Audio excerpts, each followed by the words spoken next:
இன்று மார்கழி 1ஆம் தேதி. மாதங்களில் நான் மார்கழி என்று சொல்லியிருக்கிறார் எம்பெருமான் நாராயணன். ஆண்டாள் அருளிய இந்த திருப்பாவை நாம் தினந்தோறும் பாடி வந்தால் கல்யாணமாகாத கன்னி பெண்களுக்கும் திருமணமாகாத ஆண்களுக்கும் திருமணம் நடக்கும் என்பது ஐதீகம். ஆகையால் ஆண்டாள் அருளிய திருப்பாவையில் 1வது பாடலான மார்கழி திங்கள் பாடலை நான் பாடி அதற்குரிய விளக்கத்தை கொடுத்து இந்த பாடலின் மூலமாக இந்த எல்லா உலக உயிர்களும் இன்புற்று வாழ வேண்டும், எல்லோரும் நலமாக வாழ வேண்டும், நோயற்ற வாழ்வே குறைவற்ற செல்வமாக, நோயில்லாத வாழ்வும், திருமகளின் அவதாரமான லட்சுமி தேவியின் அருள் எல்லோரும் பெற்று வாழ வேண்டும் என்று கூறி எம்பெருமான் நாராயணனை அவருடைய பாதம் தொட்டு கேட்டு இந்த பாடலை பாடுகிறேன். மார்கழி திங்கள் மதி நிறைந்த நன்னாளால், மார்கழி திங்கள் மதி நிறைந்த நன்னாளால், நீராட போதுவீர் போதுமினோ நேரிடையீர் சீல் மல்குமாய் பாடி.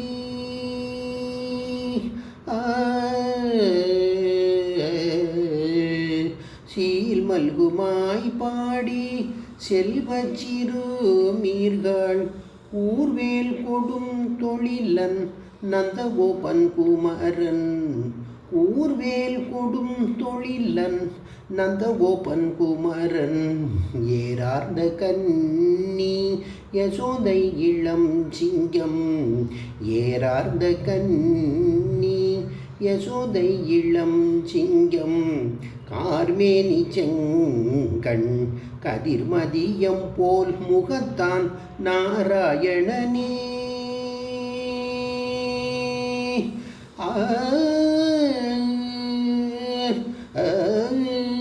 நாராயணனே நமக்கே பறை தருவான், நாராயணனே நமக்கே பறை தருவான், பாரோர் புகழ படிந்தெலோரெம் பாவாய், பாரோர் புகழ படிந்தெலோரெம் பாவாய். மார்கழி திங்கள்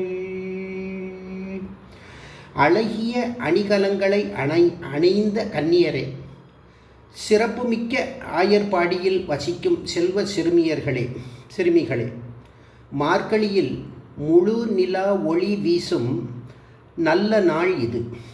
இன்று நாம் நீராட கிளம்புவோம். கூர்மையான வேலுடன் நம்மை பாதுகாத்து வரும் அரிய தொழிலை செய்யும் நந்தகோபன், அழகிய கண்களை உடைய யசோதா பிராட்டியின் சிங்கம் போன்ற மகனும், கரிய நிறத்தவனும், சிவந்த கண்களை உடையவனும், சூரியனைப் போல் பிரகாசமான முகத்தை உடையவனும், நாராயணனின் அம்சமான கண்ணபிரான் நமக்கு அருள் தர காத்திருக்கிறார். அவரை நாம் பாடி புகழ்ந்தால் இந்த உலகமே நம்மை வாழ்த்தும். இந்த பாடலுடைய அருமையான விளக்கம் என்னவென்று சொன்னால், இந்த பாசுரத்தை ஆண்டாள் வைகுண்டத்தை மனதில் கொண்டு பாடுகிறார். அதனால்தான் நாராயணனே நமக்கே பறை தருவான் என்கிறார். 108 திருப்பதிகளில் 106ஐ பூமியில் காணலாம். 108வது திருப்பதியான வைகுண்டத்தில்தான் நாராயணன் வசிக்கிறார். நாம் செய்யும் புண்ணியத்தை பொறுத்தே இந்த திருப்பதியை அடைய முடியும். இந்த பாடலை பக்தியுடன் படித்து தர்ம செயல்களை செய்து வந்தால் நாமும் வைகுண்டத்தை அடைந்து பரந்தாமனின் அருள் பெற்று அவருடன் கலந்து விடுவோம் என்று கூறி இந்த அருமையான விளக்கத்தை சொல்லியிருக்கிறேன். நாமும் பிரம்ம முகூர்த்தமான 4:30 மணி முதல் 6 மணிக்குள்ளாக நாம் எம்பெருமான் பெருமாள் கோவிலுக்கு சென்று மார்கழி மாதந்தோறும் நாராயணனை தரிசித்து எல்லா நலமும் வளமும் பெற்று எல்லா இல்லங்களிலும் திருமணமாகாத பெண்களுக்கும் ஆண்களுக்கும் திருமணமாகி குழந்தை பாக்கியம் கிட்டும்படி எம்பெருமான் நாராயணனை வணங்கி நான் என்னுடைய உரையை முடித்து கொள்கிறேன். இரண்டாவது பாடல் நாளை தொடரும்.